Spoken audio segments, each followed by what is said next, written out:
finance is all about managing money, right? Doesn't matter at the personal level or at the corporate level, but we provide that strong foundation to the students that they need for finance, first of all. And secondly, our program is very much aligned with the CFA Level 1 exam.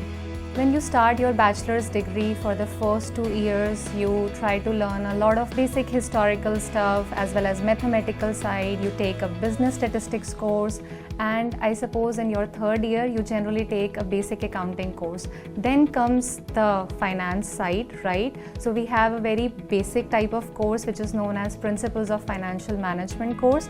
It's a mandatory course for all the business disciplines, and we invite a lot of guest speakers. They talk about their day-to-day professional experiences that they have, and it also helps the student to explore different career paths and career options that they can have within the finance field.